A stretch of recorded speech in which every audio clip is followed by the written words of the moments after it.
Soyez tous les bienvenus à NHC. Merci à tous de votre présence. Ça fait plaisir de voir l'église remplie de nouveaux visages, certains familiers, certains non. Vous pouvez vous asseoir. Et voilà, moi je me présente. Je m'appelle Simon, pour ceux qui ne me connaissent pas. Bien sûr, je suis content de vous voir tous. Soyez tous les bienvenus. Et je suis le frère de Jonathan, du coup. C'est comme ça qu'on va sûrement m'assimiler. Parce que moi, je suis un peu plus effacé, peut-être. Un peu plus sous la réserve. Mais je suis gentil, vous inquiétez pas, je suis quelqu'un de bien. Très actif, mais dans l'ombre, peut-être. Donc aujourd'hui, ça va être les frères Bayol qui vont du coup apporter les messages. Moi ce matin et mon frère Kiarat. Merci Seigneur. Merci Seigneur. Et donc, comme à notre habitude, on va commencer par la prière. Et j'aimerais vous dire que le message qu'il y a ce matin, ça ne dépendra pas de mon éloquence, ça ne dépendra pas de si je me tiens droit devant vous ou si j'ai des bons mots. Mais vous avez fait du chemin, pour la plupart d'entre vous, beaucoup de kilomètres, peut-être beaucoup de trajets. Et ça dépendra de votre cœur. Ça dépendra, parce que en fait, c'est pas moi qui vais parler, mais c'est la parole. Je vais juste annoncer la parole. Et ça dépendra simplement si vous êtes réceptif ce matin. Je sais qu'on est fatigué, je sais que c'est le milieu de la semaine et que c'est un peu dur ce matin. Mais quand on est dans la présence du Seigneur, ça, la fatigue, on l'oublie, n'est-ce pas? Amen, qui est d'accord avec moi? Alléluia, merci Seigneur. Donc, peut-être la parole est difficile, mais on va prier ensemble, on va se lever, on va prier pour que le Seigneur parle à nos cœurs. Parce que, comme je vous ai dit, ce n'est pas moi, mais c'est le Seigneur qui va agir. Et laissons notre cœur être de la bonne terre. Parce qu'on ne veut pas venir et avoir fait autant de temps et de kilomètres à NHC pour repartir en fin de compte sans rien prendre. Alors je vous encourage à prier ce matin. Laissez-vous toucher par le Saint-Esprit. Alléluia. Amen. Priez avec moi ensemble, les jeunes. Alléluia. Merci Seigneur Jésus-Christ. Tu vois la parole qui va être proclamée, Seigneur Jésus-Christ, ce matin. Prêchez, Seigneur. C'est ta parole, Seigneur, mon roi. Ce n'est pas quelque chose. Je ne suis qu'un messager, Seigneur. Et tu vois tous ces jeunes, Seigneur, mon roi. Tous ces jeunes, Jésus-Christ, qui sont venus de différents horizons, de différentes situations, Seigneur, mon roi. Je prie, Seigneur, que leur cœur puisse être ouvert. Que leur cœur, Seigneur, mon roi, puisse être sensible à ton Saint-Esprit ce matin. Ta présence qui est palpable, Seigneur, dans ce lieu, Jésus-Christ. Nous voulons être attentifs à ta présence, Seigneur, mon roi. Un esprit bien disposé, c'est peut-être le bon endroit et le bon moment, Seigneur. Mais nous voulons que notre esprit soit bien disposé. Sinon, ça ne sert à rien, Seigneur Jésus-Christ. Sois glorifié, Seigneur Jésus-Christ. Merci, Seigneur, merci, Seigneur. Et je vais profiter que vous êtes debout pour faire mon verset d'introduction, lire un passage qui se trouve dans 2 Rois 17. Ça se trouve dans 2 Rois 17 au verset 41. Et donc c'est un passage de l'Ancien Testament vers la fin du royaume d'Israël. Et frère Samuel Chekadan a dit que hier que peut-être la parole est dure, mais pour ceux qui ont vraiment faim et soif du Seigneur, ce n'est plus dur. C'est au contraire, c'est quelque chose qui donne la vie, n'est-ce pas? Qui est d'accord avec moi? Alléluia. Donc 2 Rois 17 au verset 41, je lis au nom de Jésus. Ces nations craignaient l'Éternel et servaient leur image. Et leurs enfants et les enfants de leurs enfants font jusqu'à ce jour ce que leurs pères ont fait. Qu'est-ce que ce verset? Qu'est-ce qu'il veut dire? J'aime bien quelquefois relire un verset. Ça peut aider à voir qu'est-ce qu'on a loupé. Ces nations craignaient l'Éternel. Donc ça parle de nations qui craignaient l'Éternel. Donc notre Dieu, le seul et vrai Éternel. Mais il y a un « et ». Il y a quelque chose à côté. Et servaient quoi? Leur image. Leur idole. Et leurs enfants et les enfants de leurs enfants, donc leur génération future, ils faisaient ce que faisait leur père. Donc c'était de génération en génération. Merci Seigneur, vous pouvez vous asseoir. Alléluia. Et le titre de mon message ce matin, c'est prendre le bon héritage. Amen. Alléluia. Parce qu'on a entendu sur le fardeau des âmes, on a tout à prêcher sur le fardeau des âmes, on a entendu sur l'évangélisation. Mais il y a quelque chose que le Seigneur m'a parlé, et c'est dans la continuité de ce qui s'est fait. C'est plus un focus personnel maintenant. Dans la prière hier, on a pu entendre du Seigneur qu'on ne peut pas guider si nous-mêmes nous sommes aveugles. Et il y a sûrement un travail aussi à faire personnel. Et si vous êtes venus ici, je ne vous connais pas tous du moins, je ne connais pas vos combats, je ne connais pas vos luttes. Mais il y a un message que le Seigneur veut donner à l'église aujourd'hui. Amen. Amen. Et donc j'aimerais faire vraiment un focus sur nous, sur nos églises, sur choisir le bon héritage. Mais on a lu ce verset qui est un peu dans la Bible, sorti de la Bible, et je pense qu'il est important de peut-être parler du contexte, parce qu'il faut bien se mettre en contexte de la situation. Je ne suis pas forcément expert en Ancien Testament, particulièrement, mais je vais essayer d'être le plus clair possible pour que vous puissiez comprendre ce qui se passe à ce moment-là, ok ? Donc on va bien écouter. Et donc on sait très bien qu'il y a eu un schisme du royaume d'Israël. Un schisme, c'est-à-dire que le royaume en fait, il s'est divisé en deux, après le règne de Salomon. Et il y a eu deux royaumes. Il y a eu, en deux parties, il y a eu Israël qui était plus au nord, avec 10 tribus. Et en bas, au sud, c'était Juda. Il y avait 2 tribus, Juda et Benjamin. C'est bon jusqu'à là, il a dit le pasteur, je ne me trompe pas. Ça me rassure. Et donc, des rois se succédèrent à tous ces royaumes. Mais vous savez quoi, en fait, le problème, c'est que Salomon s'était rendu coupable, en fait, d'avoir épousé plusieurs femmes. Et malheureusement, des étrangères. Malheureusement. Ah, les hommes, on parle beaucoup des femmes dans la Bible, ouais, Ève, mais les hommes aussi, ils ont aussi leur part de responsabilité. Là, je me fais des amis filles, là. Amen, merci Seigneur. Ah là là là. Il faut savoir reconnaître aussi quand on a tort. C'est une de mes qualités. Ah là là. Mais bon, voilà. Et donc, en fait, il a réintroduit des cultes qui étaient interdits. Interdits. Le Seigneur, il a dit à ce peuple d'Israël, je vous choisis, je vous sanctifie, et vous devez effacer tous ces cultes-là de démons. Et pourtant, Salomon, dans son péché, a réintroduit tout ça dans la vie.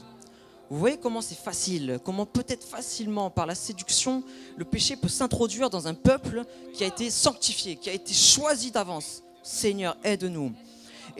Et donc, dans ce contexte-là, Israël, qui était au nord, ils avaient comme premier prédécesseur, c'était Jéroboam. Et c'est lui qui, en fait, avait fait des autels et des veaux d'or. Qui avait fait des autels et des veaux d'or pour proposer une alternative au culte de Jérusalem. Parce qu'en fait, en fin de compte, si vous voulez, Jérusalem et Juda, ils étaient pas... Il y a eu un problème. Quelque part, il y a eu une espèce de conflit.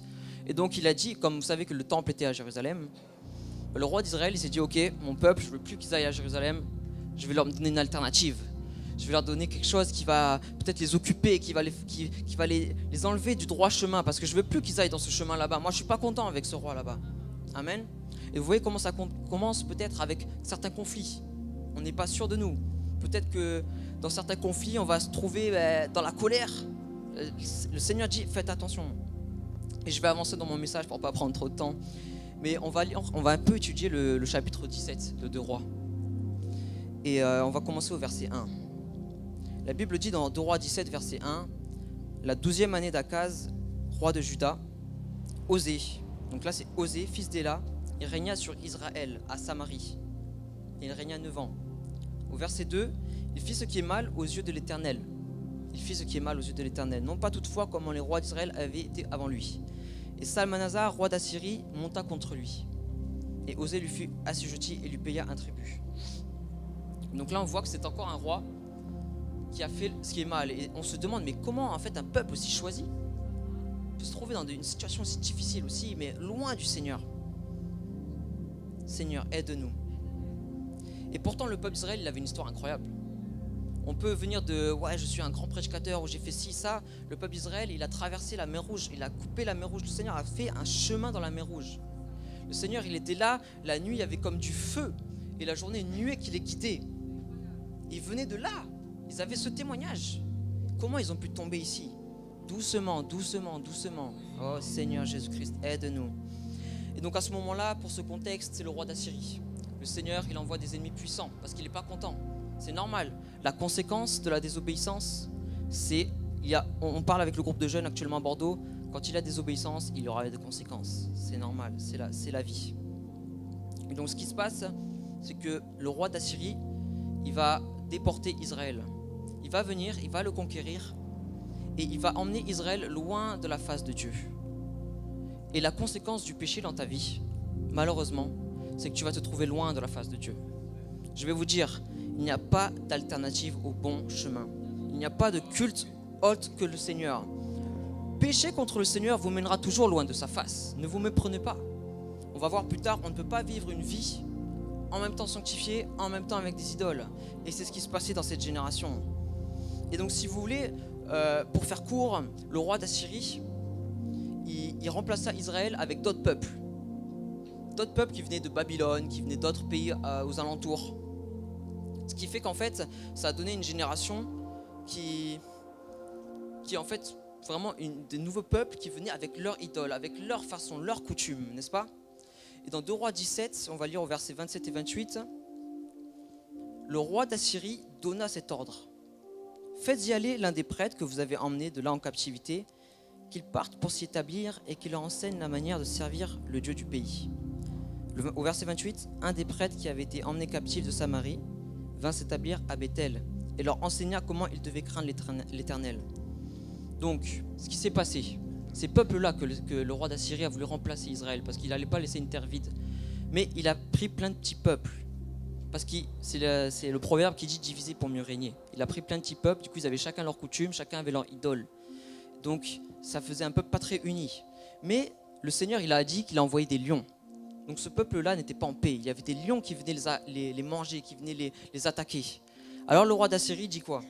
Je vais prendre un sacrificateur là que j'ai amené captif dans mon pays et je vais l'instaurer là-bas à Bethel pour qu'il enseigne un peu à ce nouveau peuple là qui arrive comment servir Dieu. Peut-être que ça va apaiser le Dieu du pays parce qu'ils pensaient que chaque pays avait leur Dieu. Et laissez-moi vous dire que cela pour moi m'a beaucoup parlé dans un certain sens. Parce que Bethel ça veut dire maison de Dieu. Et là le roi d'Assyrie dit ok, je vais faire un peuple qui va avoir leurs coutumes, ils vont garder leurs coutumes, leurs péchés, leur autel, mais je vais quand même, je vais faire une maison de Dieu avec un sacrificateur. Et au verset 33, toujours dans 2 Rois 17, il dit « Ainsi, ils craignaient l'Éternel et ils servaient en même temps leur Dieu. » En même temps. D'après quoi, les coutumes des nations d'où on les avait transportés. Et ça me fait penser à ce que j'avais dit au verset 41, le verset d'introduction, que ces nations craignaient l'Éternel et servaient leur image. Et les enfants de leurs enfants ont fait jusqu'à ce jour ce que leurs pères ont fait. Ce que je veux expliquer par là, c'est que c'est comme un héritage qui leur a été donné. Mais c'est un héritage empoisonné. C'est un mauvais héritage. C'est qu'aujourd'hui, en tant que chrétien, on peut avoir peut-être une double vie. C'est possible. Là, il y avait quoi? Il y avait un sacrificateur à Bethel. Mais à côté, ils avaient toutes leurs coutumes. Quand on est chrétien, il n'y a plus de toutes ces coutumes, ces cultures. C'est la culture de Christ. Ça ne doit pas changer. Tu dois vraiment savoir te focaliser que sur le Seigneur. Et vous savez quoi? Ça donne des chrétiens qui sont pas authentiques. Oui, Bethel, c'est la maison de Dieu. Donc ils allaient à la maison de Dieu. Oh, ils faisaient tous les sacrifices qu'il fallait. Ils faisaient peut-être tous les sacrifices d'expiation qu'il fallait pour leurs péchés. Mais quand ils quittaient leur Bethel, c'était leur vie, c'était leur coutume, c'était leur veau d'or. Donc ça veut dire qu'on est capable aujourd'hui, et je suis désolé, mais il y a une génération qui est capable de venir à l'église, et nous on porte des masques. C'est ce qu'on parle aujourd'hui dans le groupe des jeunes, on porte des masques. On est à Bethel.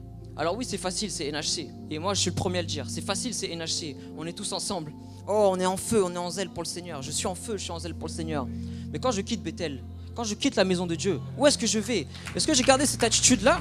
Ou est-ce que je vais aller voir tout ce qui a resté dans ma vie comme haut lieu? Seigneur Jésus-Christ, il y a encore trop de chrétiens endormis qui cherchent leur propre intérêt. Parce que ces gens-là, ils allaient à Bethel. Pas forcément pour servir Dieu, mais parce qu'ils en avaient marre. Il y avait des lions qui venaient les attaquer. Donc leur but, c'était peut-être que si je vais à Bethel, j'aurai plus ces lions-là, j'aurai plus ces attaques-là. Donc finalement, on cherche Dieu par intérêt. On veut les bénédictions qui tombent. On veut les bénédictions dans nos vies. Mais quand il s'agit de vraiment obéir une vie authentique, là, il n'y a plus personne. Seigneur, aide-nous. Et ce qui est terrible, c'est de voir que la Bible parle que c'était d'enfant en enfant. Ça se transmettait de génération en génération. C'était un héritage. Et vous savez quoi? Je pense que c'est comme une maladie spirituelle. C'était spirituel à ce moment-là.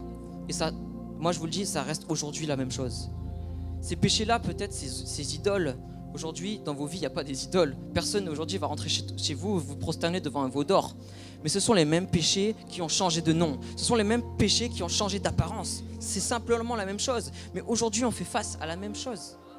Si c'est dans la Bible, c'est qu'il y a quelque chose à en tirer. Sinon, ce serait juste un livre d'histoire. Mais ce n'est pas qu'un livre d'histoire. Il y a quelque chose à en tirer. Amen, alléluia. Aucun de ces gens-là, de ce peuple, n'a voulu vraiment comprendre et chercher comment servir le Dieu, le vrai Dieu. Ce n'était que par intérêt. Personne ne voulait vraiment trouver le Seigneur. Seigneur Jésus-Christ. Et on sait que c'est humain parce qu'en fait, on arrive souvent à faire comme la masse. On fait comme son voisin.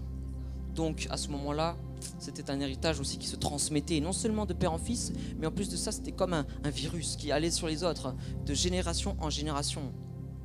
Et on ne peut pas, en réalité, être comme le peuple d'Israël. Ils avaient un appel à vivre à part. Dieu a dit au peuple d'Israël, écoute, vous allez dans ce pays et vous ne toucherez pas à tout cela. Vous allez dévouer tout par interdit et vous n'allez pas vous mélanger. Ils avaient été appelés à être sanctifiés, à être mis à part. Seigneur Jésus-Christ, mais regardez le résultat. Seigneur, les jeunes aujourd'hui, on a tous été appelés à être mis à part. On a tous eu ce message hier, d'être mis à part. C'est assez peut-être pessimiste quand on regarde le royaume d'Israël, mais il n'y avait pas que ce royaume. Et heureusement, il n'y a pas que des histoires terribles dans la Bible. J'aimerais qu'on lise maintenant dans 2 Rois 16, 1 à 4, pour voir ce qui se passait avec Juda.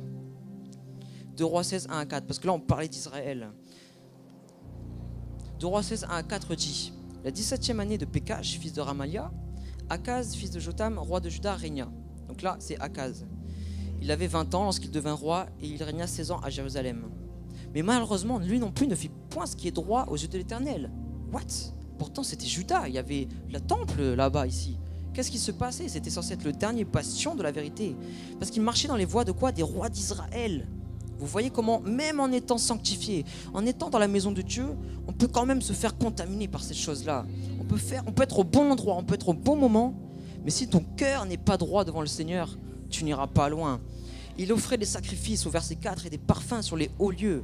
Sur les hauts lieux, c'était des hauts lieux qui étaient restés dans Juda, sur les collines et sur tout arbre vert. Cela nous montre encore la simplicité, la facilité des fois de pécher dans nos vies. C'est si facile, c'est si facile. Mais ce n'est pas sur lui que je veux m'attarder.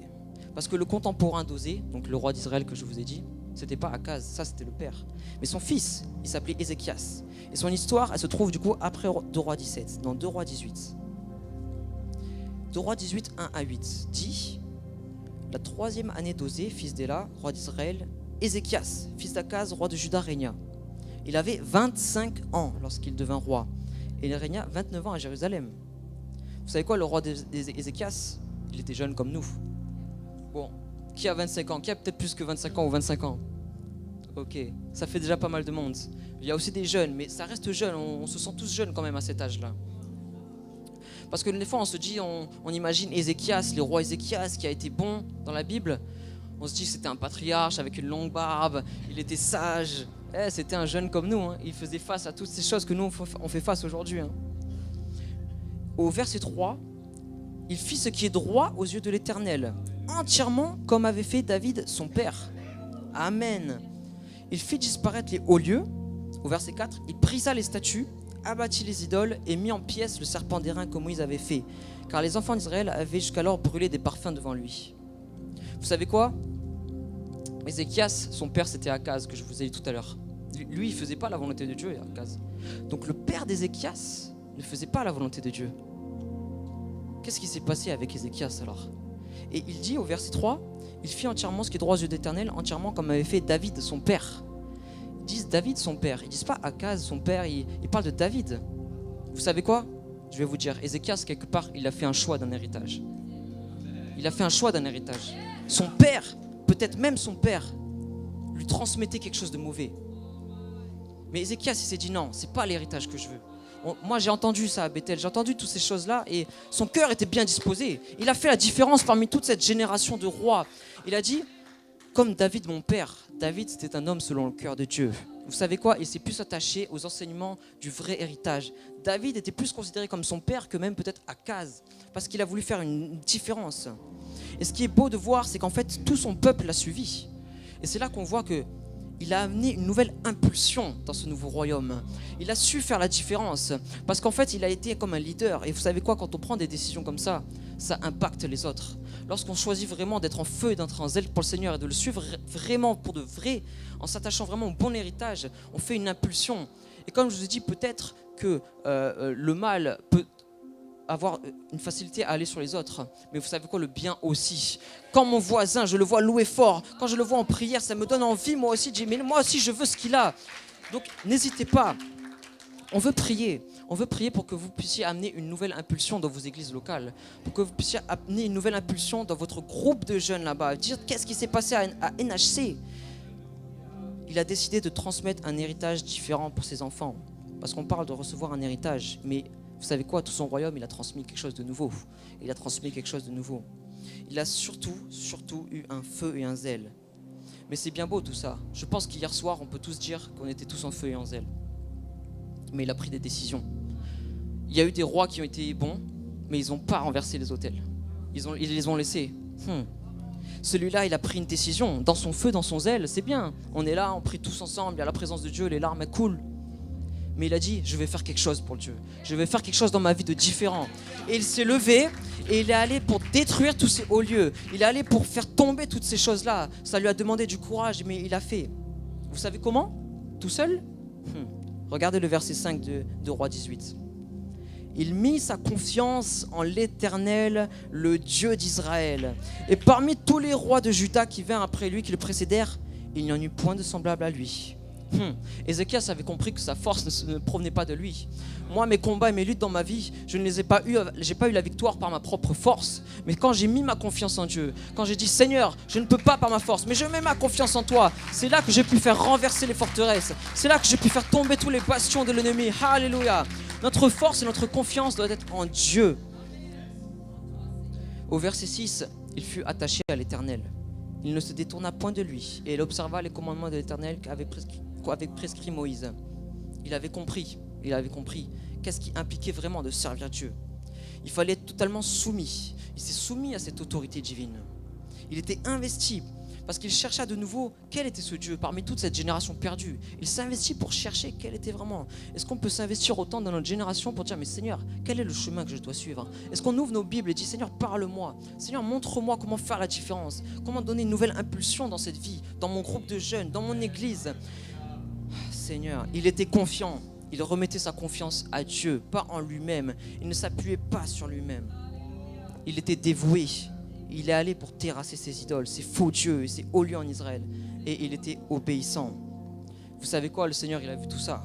Au verset 7, l'Éternel fut avec Ézéchias, qui réussit dans toutes ses entreprises. Est-ce que tu veux réussir ce matin dans toutes tes entreprises? Fais comme Ézéchias. Il se révolta même contre le roi d'Assyrie, qui ne le fut plus assujetti, en sachant que le roi d'Assyrie, il avait assujetti tout le monde. À ce moment-là, c'était une grande puissance. Au verset 8, il battit les Philistins jusqu'à Gaza et il ravagea les territoires. Vraiment, il a eu une grande victoire. Ézéchias, pour nous et pour moi, c'est un exemple d'une vie authentique, d'une vie vraiment mise à part dans ce monde. Parce qu'il a su mettre sa confiance en Dieu et donner un second souffle, une impulsion dans sa génération. Et c'est là que nous voulons faire. Alléluia. Merci Seigneur Jésus-Christ. Merci Seigneur. Donc pour la finalité, quelle direction veux-tu donner à ta vie? Quelle direction? La Bible dit qu'il y a la mort et il y a la vie en face de nous. Il y a un choix à faire. Et vous savez quoi? Ces deux rois, Osée et Ézéchias, avaient fait leur choix. Malheureusement, un n'avait pas fait le bon. Quel héritage choisis-tu? Nous avons des bons exemples dans cette église.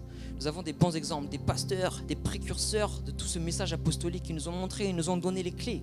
À nous de prendre le relais, les jeunes. À nous de prendre cet héritage, de se mettre à part du monde, de ne pas choisir un héritage empoisonné de ce monde qui ne mènera qu'à la mort, mais de choisir la vie. Tu es capable de transmettre le feu ce matin. Prends le feu du Seigneur et viens pour mettre et transmettre ce feu-là dans ton église locale. Amen. Nous sommes des influenceurs. Ce roi-là, il a pu influencer tout son royaume. Vous imaginez? Je ne sais pas ce que ce roi-là, il a décidé de faire bien. Ça a donné peut-être du courage à tout son royaume, de résister face aux Assyriens, de choisir et de servir vraiment l'Éternel. Alors, allons-nous vivre une vie à demi-mesure? Ou est-ce qu'on va pousser les autres même dans ce sens-là? Ou est-ce qu'on va plutôt suivre entièrement le commandement comme Ézéchias? On ne veut pas donner la gloire à l'ennemi et aux idoles. C'est ce qu'a dit le frère Samuel hier. L'Éternel est mon nom, je ne donnerai pas ma gloire aux idoles. Que notre vie soit la gloire de Dieu. Alléluia. C'était un jeune comme nous, mais il a su faire la différence. C'est un engagement, vous savez, quand on se fait baptiser, c'est un engagement. Et on doit le suivre à 100%. On ne doit pas s'engager juste pour un moment. Tous les jours, on doit être impliqué, chercher le Seigneur. Et j'aime bien ce que disait Natou. La victoire est un choix. Tu dois te lever. Tu dois aller pour renverser ces hauts lieux. Vous savez quoi? Dieu est capable de te délivrer de toutes tes addictions, de briser tous tes péchés. Il faut un peu de confiance en Dieu. Il faut un peu de confiance en Dieu. Et je ne vais pas prendre plus de temps, ça va être la fin de mon message. Et j'aimerais faire un appel à l'autel pour tous ceux qui veulent renverser ces hauts lieux, ces forteresses. Je ne sais pas quels sont vos combats, mais comment on peut guider des gens si nous-mêmes ne sommes pas encore vraiment réglo avec le Seigneur? Et on veut pouvoir prendre un feu et le transmettre aux autres. Mais pour cela, nous devons avoir une victoire totale dans notre vie. Si tu veux ce matin rompre tous les liens du péché qui restent, si tu veux dominer spirituellement, il va falloir un peu de courage, peut-être un peu de foi. Vous savez quoi, s'approcher devant, ce n'est pas juste pour être plus près physiquement de Dieu, mais c'est un acte de foi. Ça veut dire, Seigneur, tu vois, j'étais sur mon banc, mais je me suis levé. Certes, j'ai eu la foi, j'ai eu le courage, mais je me suis levé pour aller chercher ta présence. Je me suis levé pour aller chercher ta présence. Donc je vais vous inviter peut-être de tous pouvoir venir devant ce matin, les jeunes. Il y a une impulsion, il y a un feu. Le Seigneur, il a quelque chose pour vous tous. Et je prie que vous pouvez simplement venir et faire ce choix-là comme a fait Ézéchias. Je veux me tenir prêt, me lever pour aller peut-être détruire ces hauts lieux, détruire toutes ces forteresses dans ma vie qui sont restées. Et que vous puissiez avoir une impulsion dans votre groupe de jeunes, une nouvelle impulsion. Faites le choix et faites cette prière. Seigneur, je choisis le bon héritage.